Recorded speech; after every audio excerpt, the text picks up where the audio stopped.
The flashbulbs at the Met Gala were blinding, painting a picture of the perfect power couple. Elena, the radiant queen of Manhattan PR, and Ethan, the silent architect beside her. But as the applause for her speech faded, she didn't reach for his hand. She slid a manila envelope across the VIP table, her smile never wavering for the cameras. Inside wasn't a love letter, but a legal decree ending 10 years of marriage, timed for maximum publicity, unaware that the phone in Ethan's pocket was about to record the silence before her storm. If you find yourself drawn to the quiet devastation of betrayal and the cold, sharp edge of justice served without a single shout, stay with me. There are truths hidden in the ink of these papers that you won't want to miss. The air inside the Pierre Hotel's grand ballroom smelled of expensive lilies and old money. It was a scent Ethan Vance had grown to tolerate, though he never quite learned to like it. He adjusted his tuxedo cuffs, the fabric stiff against his wrists, and watched his wife, Elena, float through the room. She was radiant. Her emerald gown caught the light of the chandeliers, a perfect contrast to the flash of cameras tracking her every movement. This was her night. The Lumina Charity Ball was the crown jewel of her PR career, an event that cemented her status as one of Manhattan's most influential tastemakers.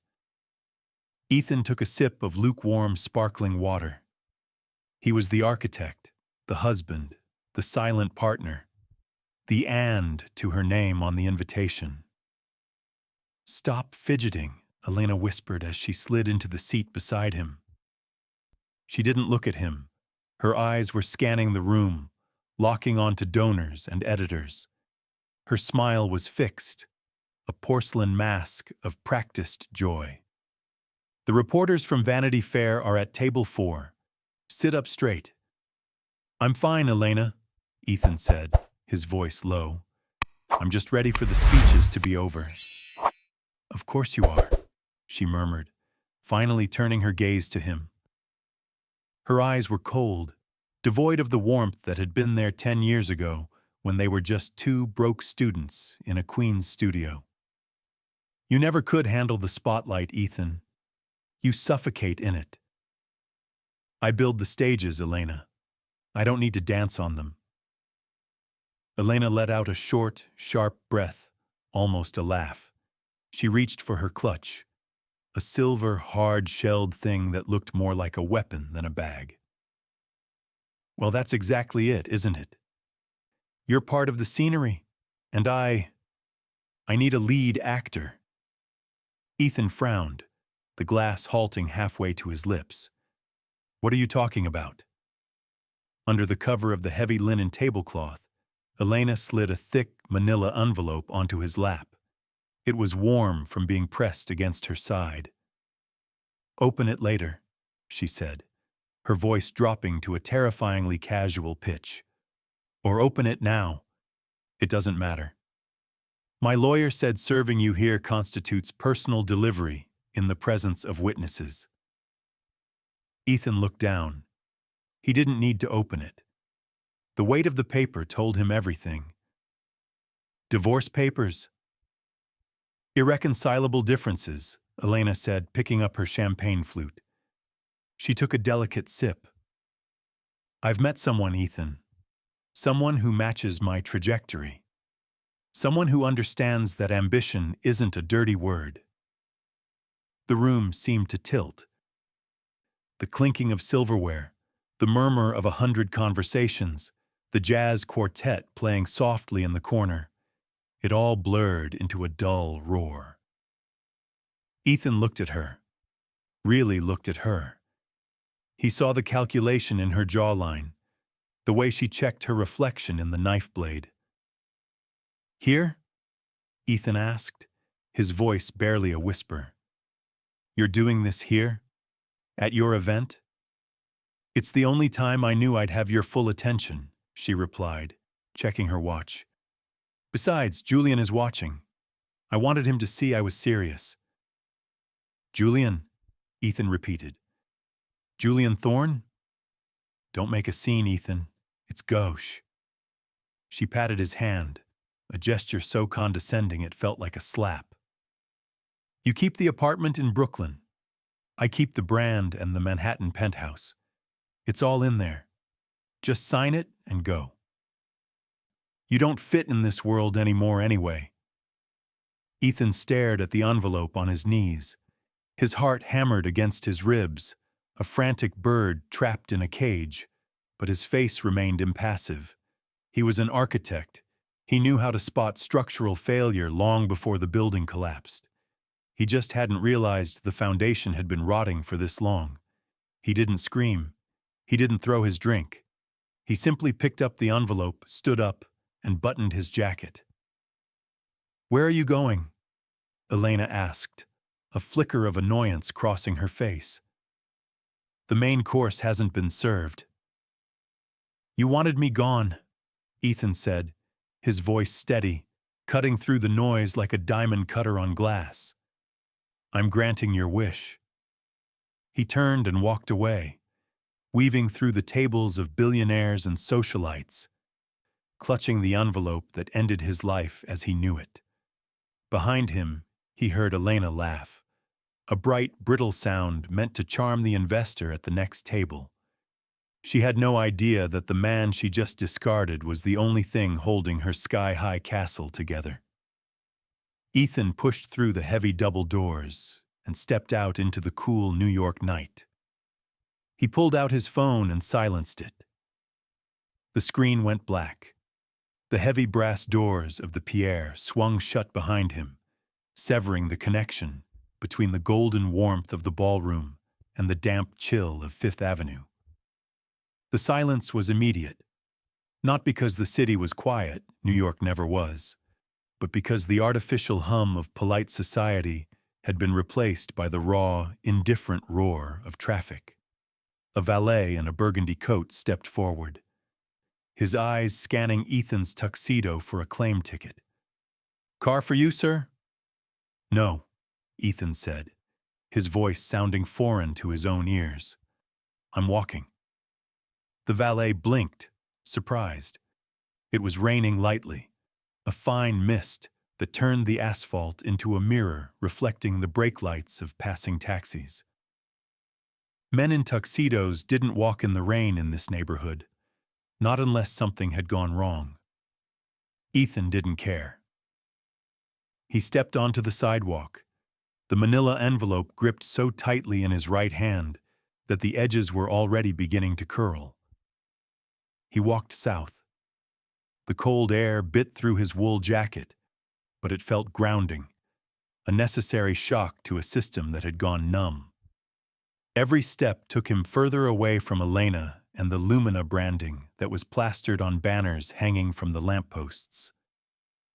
He passed one of them, a stylized photo of Elena's face, smiling, benevolent, looking like a saint of modern philanthropy. He stopped for a moment, staring at her printed eyes. 10 years. They had built their lives like one of his architectural drafts. Foundation first, structural support, then the aesthetic facade. He had thought the steel beams of their shared history were solid. He hadn't realized she had been stripping the bolts, one by one, preparing for a controlled demolition. Irreconcilable differences. The phrase from the document burned in his mind.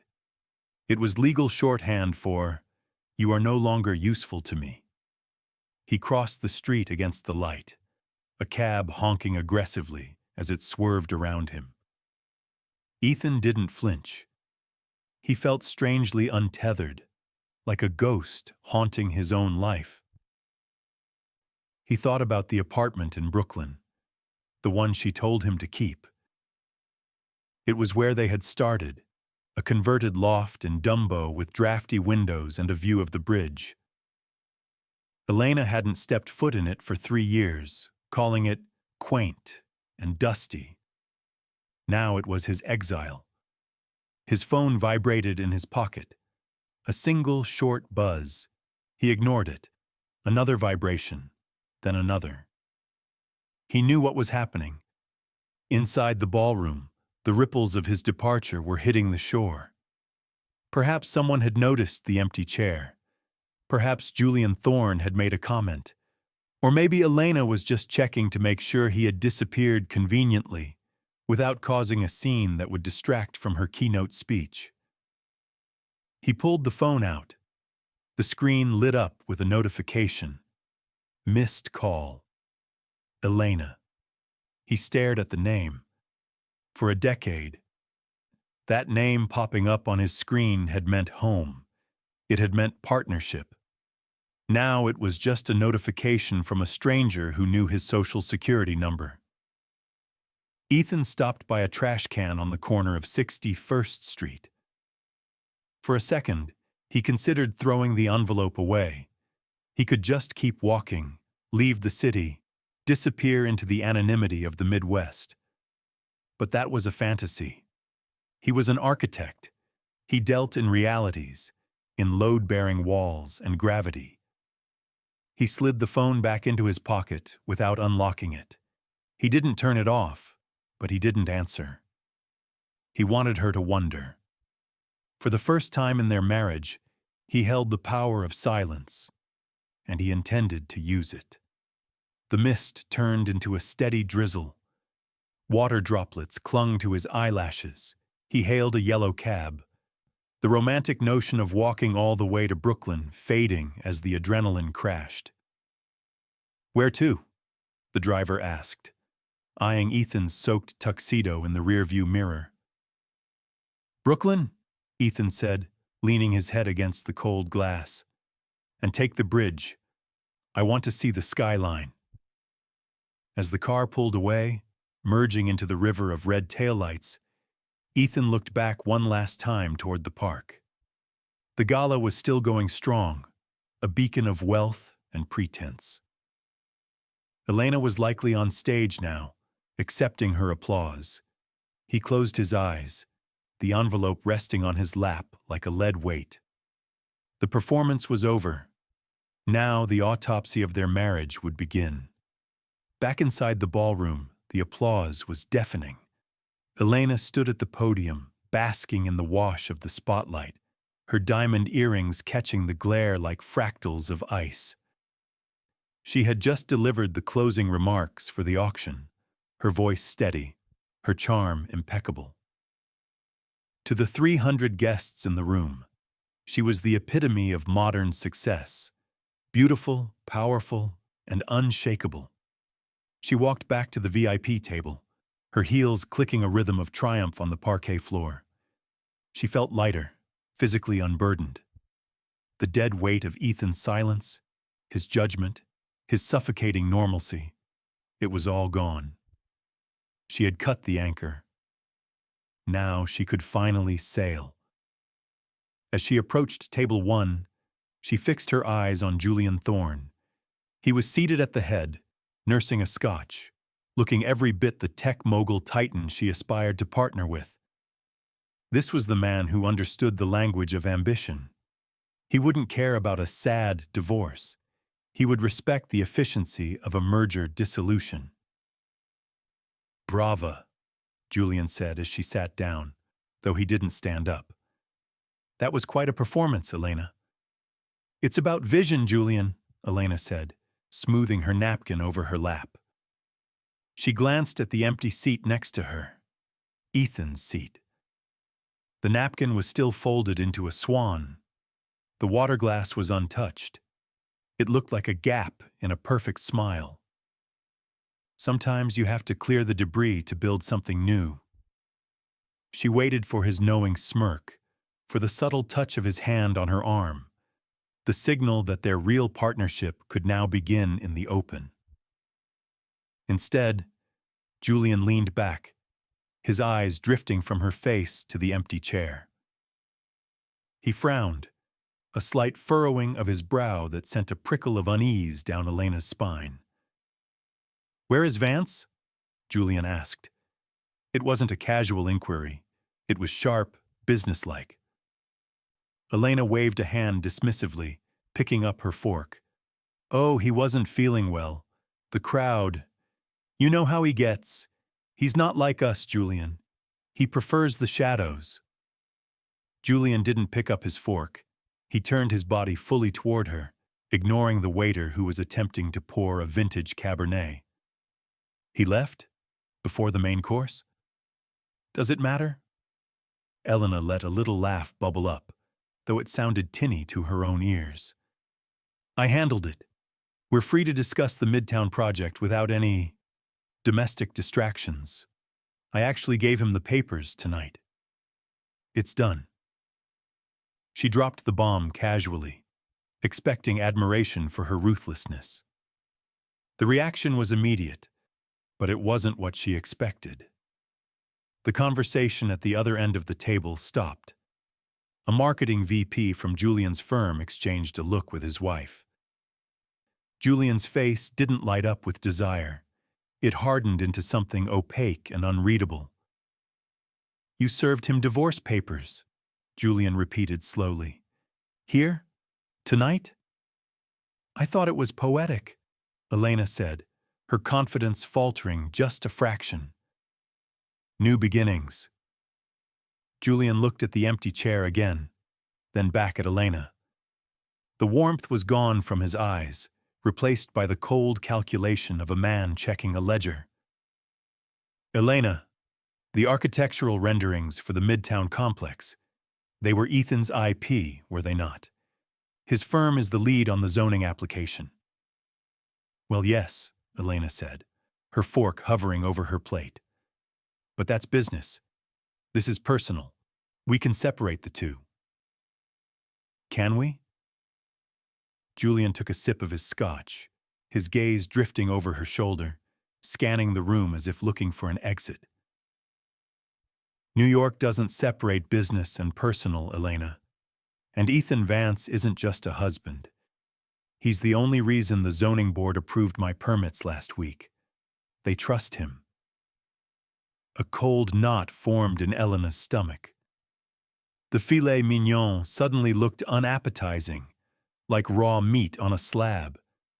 She realized with a jolt of horror that the man sitting next to her wasn't looking at a lover or a partner. He was looking at a liability. He'll still work on the project, Elena lied, her voice pitching up slightly. He's a professional. Is he? Julian asked. You just humiliated a professional in front of half the city's investors. If I were him, I wouldn't just quit. I'd burn the blueprints. Julian placed his glass down on the table with a decisive clink. He pulled his phone out, the exact same motion Ethan had made 10 minutes ago, but with none of the resignation. Excuse me, Julian said, standing up. I need to make a call. Julian, wait, Elena started, reaching out, but he was already turning away, his thumb hovering over a contact list. She sat alone at the crowded table. To her left, the empty chair seemed to grow larger, a silent void that was screaming louder than any applause she had received that night. She reached for her wine, her hand trembling just enough to make the liquid ripple. The gala continued around them, a carousel of forced laughter and clinking crystal, but at table 1, the air had turned arctic. Julian Thorne did not sit back down. He stood by his chair, one hand in his pocket, the other holding his phone with a grip that whitened his knuckles. He looked down at Elena not with the lustful admiration she had seen over cocktails 3 weeks ago, but with the weary annoyance of a CEO dealing with a breach of contract. Sit down, Julian, Elena hissed, her smile frozen in place for the benefit of the Vogue photographer circling the room. You're making people stare. Let them stare, Julian said, his voice low and devoid of warmth. It's better they stare at me standing than see me signing a deal with a sinking ship. Elena felt a flush of heat crawl up her neck. Sinking ship? I just shed the dead weight. I told you, my firm handles the branding, the rollout, the press. Ethan was just technical support. We can hire any architect in the city. I have a Rolodex full of them.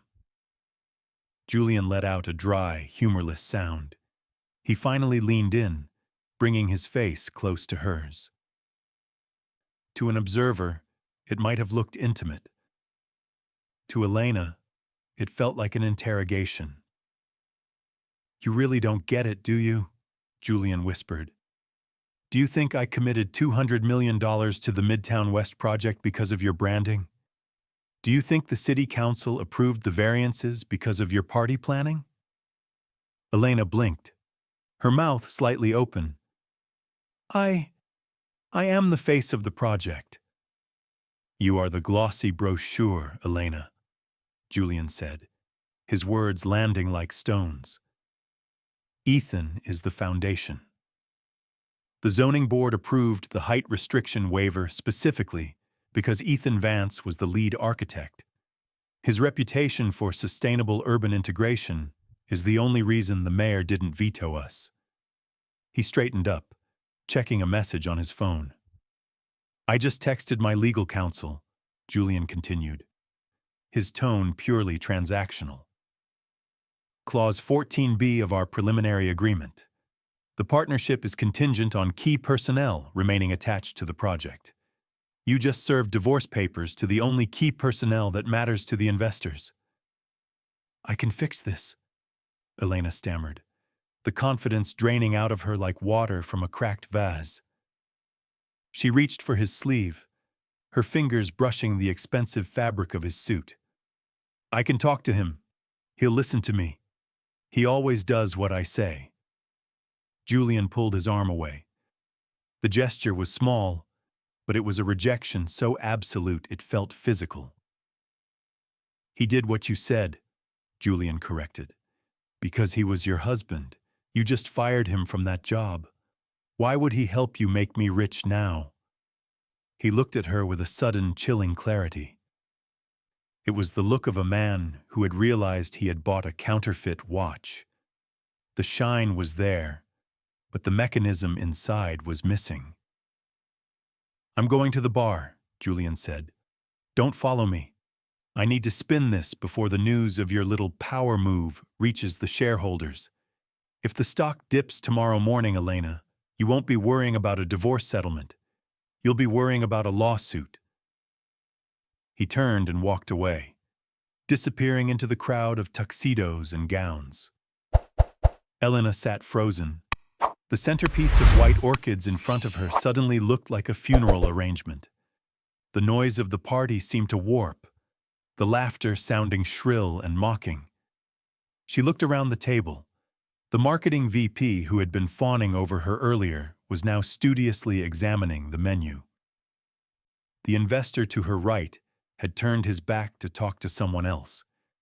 In the span of 10 minutes, the magnetic field of the room had shifted. She was no longer the sun everyone orbited. She was a black hole, and everyone was terrified of getting sucked in.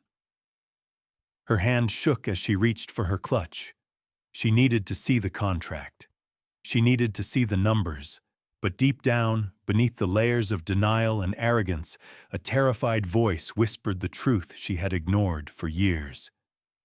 Ethan hadn't been the one holding her back. He had been the one holding her up, and she had just pushed him off the ledge. Elena watched Julian disappear into the throng of black tuxedos, a wave of nausea rolling through her stomach. She forced it down. She was Elena Vance. She had spun scandals into success stories before. Julian was just shocked. He would come around once she explained the restructuring plan. But first, she needed to stop the bleeding. The eyes of the room were on her. The whispers were already starting, buzzing like flies around a carcass. She stood up, smoothing the emerald silk over her hips, and marched toward the bar. The main ballroom was clearing out, the guests migrating to the lounge for the after-party. This was her turf. If she couldn't control the narrative with words, she would drown it in vintage champagne. Bastian, she called out to the head bartender, leaning her elbows on the polished mahogany. A magnum of the Cristal for table 4, and put a round of whatever the board of directors is drinking on my tab. It was a power move. A few $1,000s to show she wasn't rattled, that the divorce was a liberation, not a loss. Of course, Mrs. Vance, Bastian said, his professional mask slipping just enough to reveal a hint of pity. He keyed the order into the terminal. Elena pulled out her sleek black titanium card, the corporate account card that represented the solvency of Vance & Co. She placed it on the counter with a sharp click, staring down the woman from the New York Times who was pretending not to watch from 3 stools away. Bastian swiped the card. He waited. He frowned. He swiped it again, slower this time, wiping the magnetic strip on his apron. "Is there a problem?" Elena asked, her voice tight. "It's declined, ma'am," Bastian said softly, leaning in so only she could hear. "It says unauthorized user." "That's impossible," Elena snapped, her volume rising despite herself. "I own the company. Try it again." "I did, ma'am." "The terminal is flagging it as a reported stolen or deactivated card." Heat prickled behind her eyes. She fumbled in her clutch, her fingers shaking as she pulled out her personal platinum card. "Use this one, the joint account." Bastian took it. He inserted the chip. A moment of silence stretched like a rubber band before the machine let out a harsh, electronic beep. "Declined." Elena snatched the card back, her heart hammering against her ribs like a trapped bird. She unlocked her phone, her thumb slipping on the screen. She opened her banking app, the Face ID taking a second too long to recognize her frantic expression. The dashboard loaded. "Account 8890, joint checking. Locked, pending litigation. Account 2214, Vance & Co. operating. Access revoked. Account 4450, savings, frozen." She stared at the screen, the numbers blurring. Then she remembered the text of the papers she had thrown at Ethan less than an hour ago. Her lawyer had been so proud of the aggressive asset preservation order included in the filing. It was designed to stop the spouse from draining accounts once served. "It protects you, Elena," her lawyer had said. "It freezes everything the moment he is served until a judge reviews it." She hadn't realized that everything included her access, too. She hadn't realized that Ethan, as the CFO and primary administrator of their business accounts, was the only one with the override codes. By serving him publicly, she had legally locked herself out of her own life. "Mrs. Vance?" Bastian asked gently. "Do you want me to put this on Mr. Vance's room charge? He usually covers the open bar." The question was innocent, but it felt like a knife twisting in her gut. "Mr. Vance usually covers it." "No," Elena whispered. She looked around. The Times reporter was typing something on her phone. The board members were glancing in her direction, their expressions a mix of confusion and judgment. She couldn't pay. She couldn't buy the drinks. She couldn't even pay for the cab ride home if her Uber account was linked to the same frozen card. Panic, cold and sharp, pierced through the alcohol haze. She was standing in the center of the most expensive zip code in America, wearing a $10,000 dress, and she was destitute. She shoved the cards back into her purse, not daring to look Bastian in the eye. "Never mind. I need to make a call." She turned and walked fast, her heels skidding slightly on the floor. She needed to fix this. She needed the codes. She needed the man she had just discarded to save her from the mechanism she had built to destroy him. She burst into the hallway, the heavy doors muffling the jazz music behind her. Her fingers flew across her phone screen, finding the contact she had ignored for the last 40 minutes. Calling Ethan. It rang once. twice. Then, the voicemail picked up. It wasn't his voice. It was the generic, robotic operator voice. The subscriber you have dialed is not accepting calls at this time. He hadn't just ignored her. He had blocked her. Elena lowered the phone, the silence of the empty corridor pressing in on her eardrums.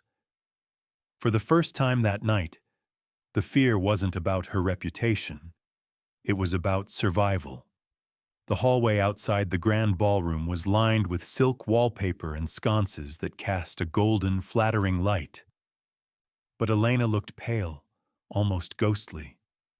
She paced the length of the carpet, her heels sinking into the plush wool, counting the rings. 1, 2, 3, 4. "Come on, Ethan," she hissed, her thumb hovering over the red end call button, only to immediately press call again. "Pick up the damn phone." Voicemail. She hung up. She dialed again. 10 minutes ago, she was the queen of Manhattan. Now she was a woman in a 5-figure gown who couldn't afford a bottle of water. The irony wasn't lost on her. It was choking her. She needed an override code for the bank. She needed him to tell the legal department to unfreeze the operating account. She just needed him to be Ethan, the reliable, soft-hearted doormat who would never let her suffer, no matter how cruel she had been. Call 12? Call 15? She started typing texts, her long, manicured nails clicking frantically against the glass screen. "Pick up. It's an emergency. The cards are frozen. You need to call the bank now.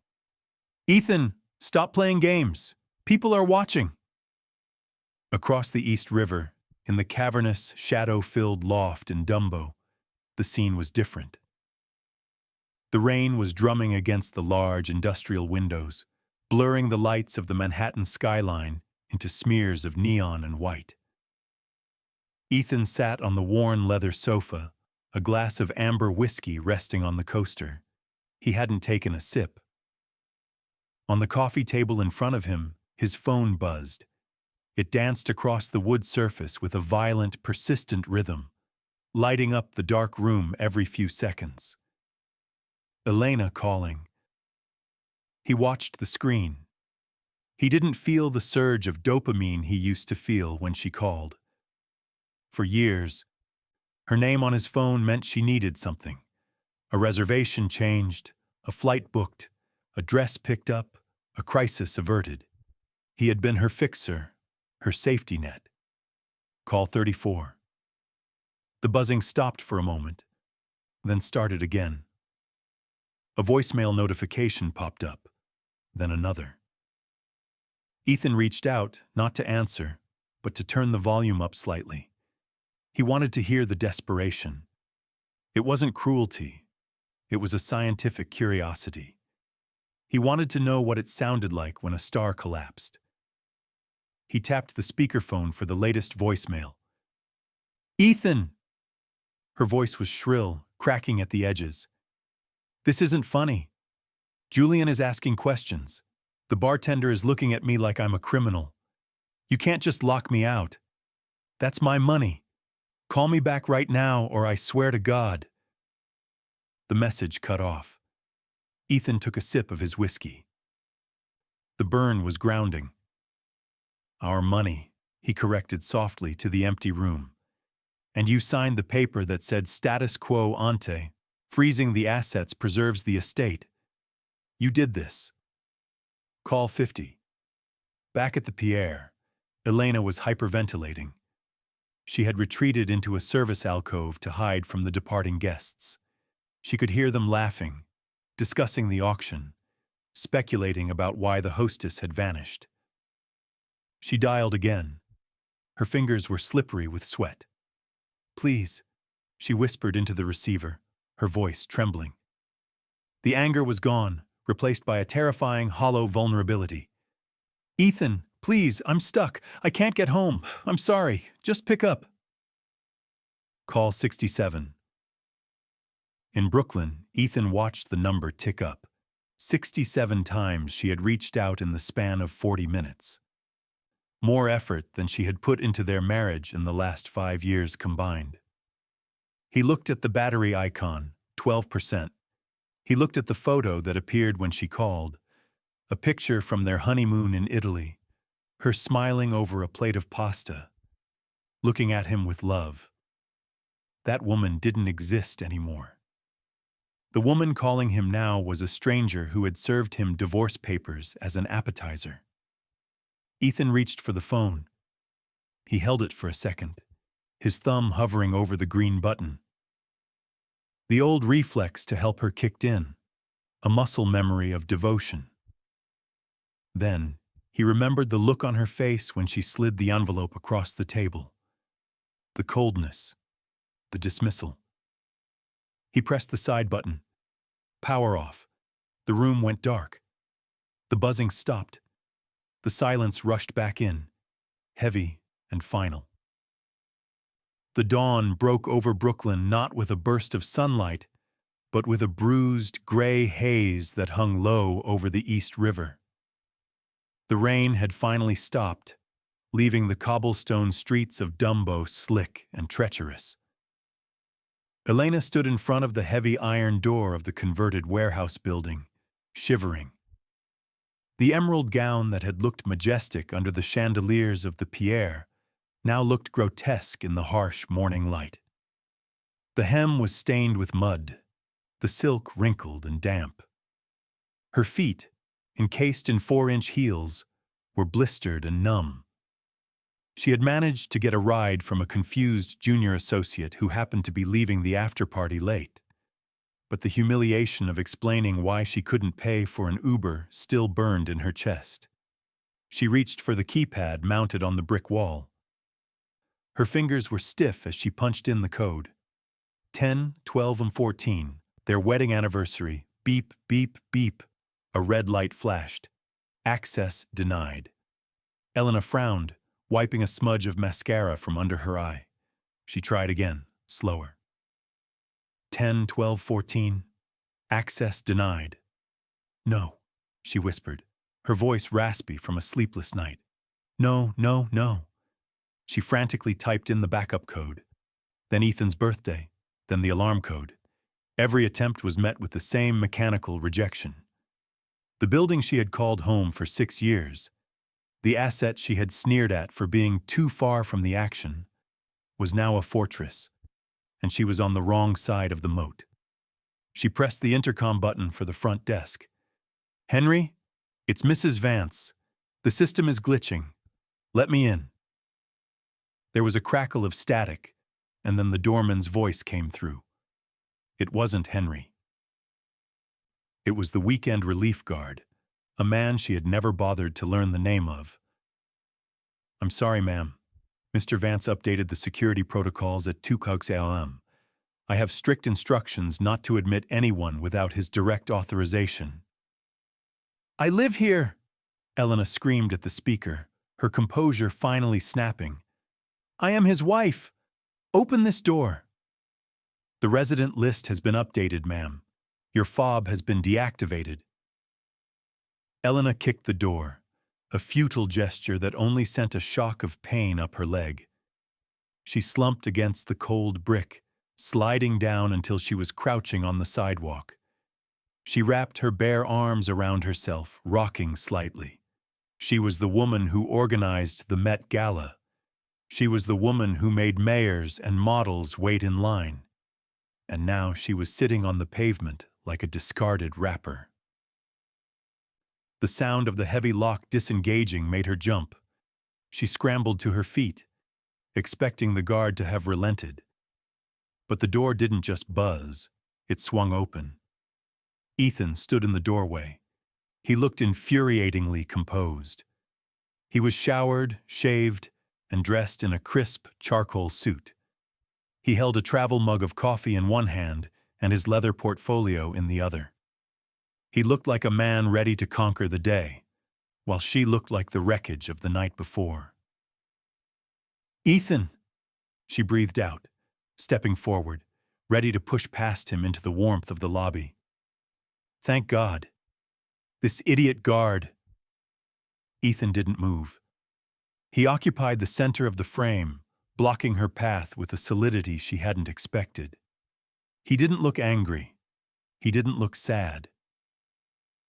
He looked at her with the polite detachment one might offer a stranger asking for directions. "You look tired, Elena," he said. "Tired? I've been stranded in Manhattan all night. My cards are frozen, my phone is dying, and your staff won't let me into my own house." She reached for his arm, but he shifted his weight, and her hand fell into the empty air. "Let me upstairs. I need a shower. I need to think." "You don't live here anymore," Ethan said. His voice was calm, reasonable. "The papers you served yesterday explicitly stated that you were retaining the marital residence in Manhattan, the penthouse lease, and relinquishing rights to the secondary property in Brooklyn. I just expedited the paperwork." That was just legal language," Elena cried, her eyes wide. "I didn't mean tonight. I have clothes up there, my passport, my jewelry." Ethan reached into his pocket. He pulled out a small duffel-style bag and dropped it at her feet. It landed with a dull thud on the wet concrete. "I packed the essentials," he said.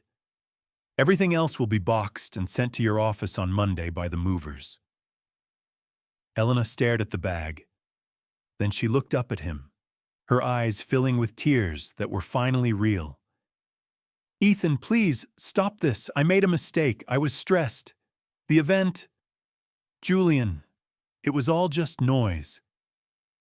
Can we just go upstairs, order breakfast, and talk?" Ethan took a sip of his coffee. He looked past her, toward the subway station, checking the time. "You wanted a lead actor, Elena," he said, echoing her words from the ballroom. "Lead actors don't wait in the wings. I have a meeting with the zoning board in an hour.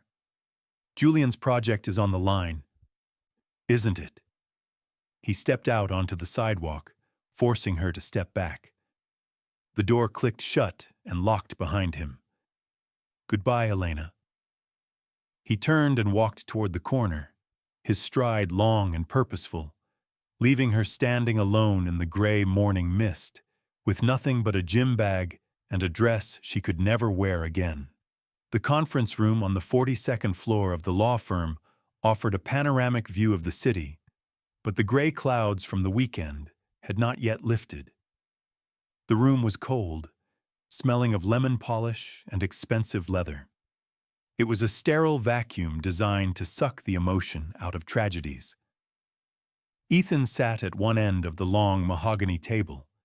He was reading a file, his posture relaxed, his focus absolute. He checked his watch, not anxiously, but with the casual efficiency of a man who had somewhere better to be. The door opened. Elena walked in. She was unrecognizable from the woman who had commanded the ballroom at the Pierre less than a week ago.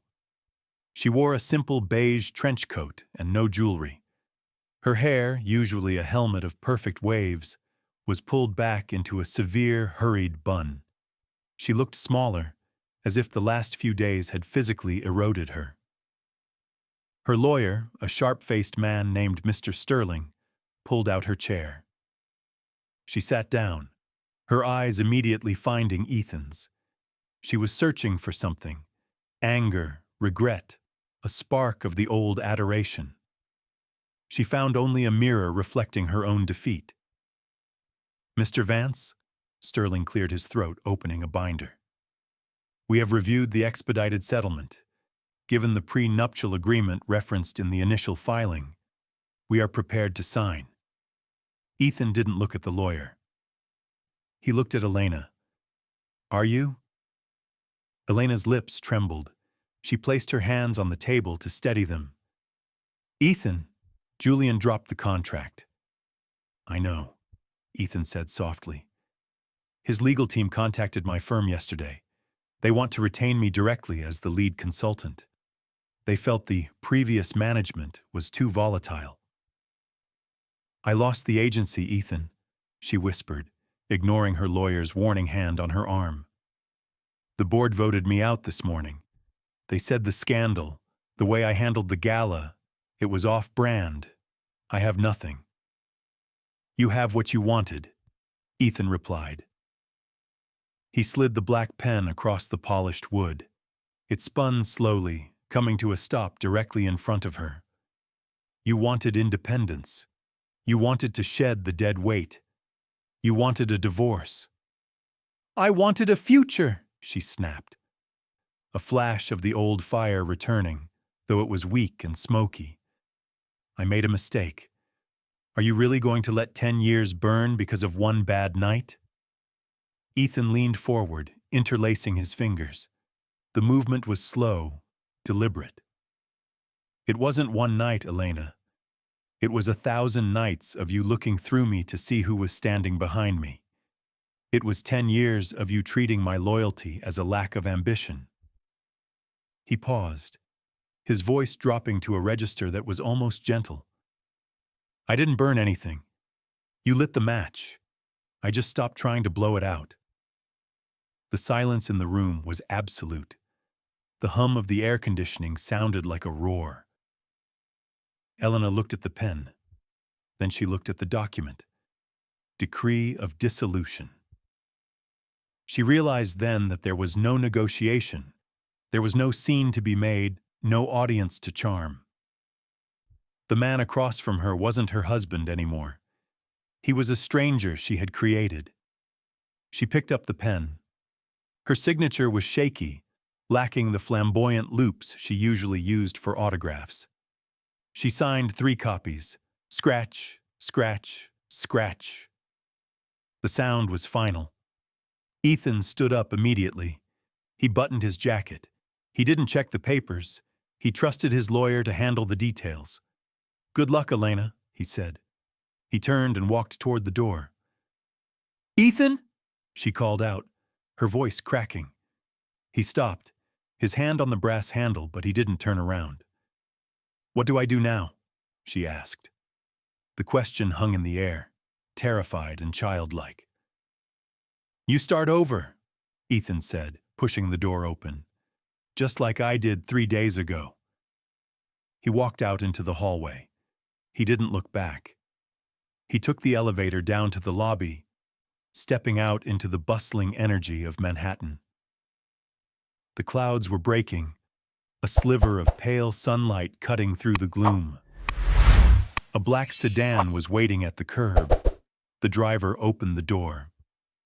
Where to, Mr. Vance? Ethan looked up at the skyline, a skyline he had helped build, full of structures that stood tall because their foundations were solid. Forward, Ethan said. Just drive forward. He got in, and the car merged into the traffic, disappearing into the city, leaving the past behind in a glass tower, signed, sealed, and delivered.